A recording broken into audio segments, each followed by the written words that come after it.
ومن يطع الله والرسول فأولئك مع الذين أنعم الله عليهم من النبيين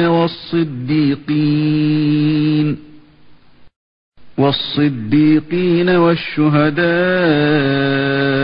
والصالحين وحسن أولئك رفيقا.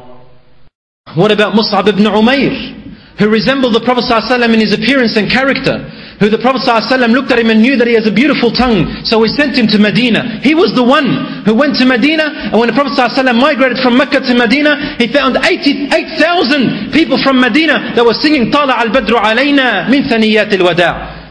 Where did they come from? From Mus'ab ibn Umair radiallahu anhu. Before Islam, he was the wealthiest. Before Islam, he was the most handsomest. Before Islam, he used to look after himself that he used to put so much cologne, and he would look after himself so much that the women of Mecca, when they smelt his perfume, they would stand in a line to wait for him to pass, wanting to attract him. Yes, this was Mus'ab ibn Umair radiallahu anhu. When he embraced Islam, he donated everything he had of his wealth in the cause of those who were more in need. And then in the battle of Uhud,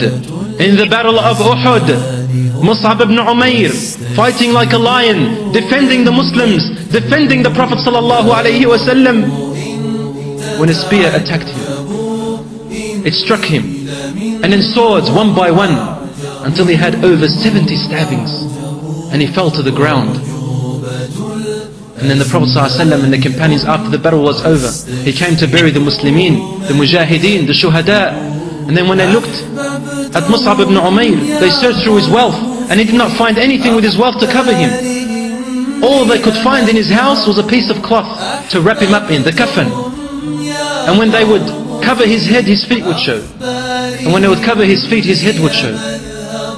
And the Prophet ﷺ said, Bakhim bakh ya Mus'ab ibn Umair. Oh Mus'ab ibn Umair, we did not find anything of the wealth just to cover your whole body and bury you in. You donated it all for those who were in need. فَالْجَنَّةُ هِيَ اللِّقَاءُ. In Jannah is where we shall meet. Al-Firdaus al-A'la, my dear brothers and sisters. And many, many more of them. Brothers and sisters, their love for paradise made them do the most amazing things. They made them honorable and kings and the most wealthiest, even though in money they didn't have much. They were kings even though they did not wear crowns and cloaks made of silk and wool of the most expensive type. They were kings and honorable and happy even though they did not have what normal people anticipate for and think of it to be happiness. Naam, their sadness disappeared when they knew their lost ones made it to paradise. If someone died from their family, it was enough for them, for their sadness to go away when they knew that they had ended up in paradise.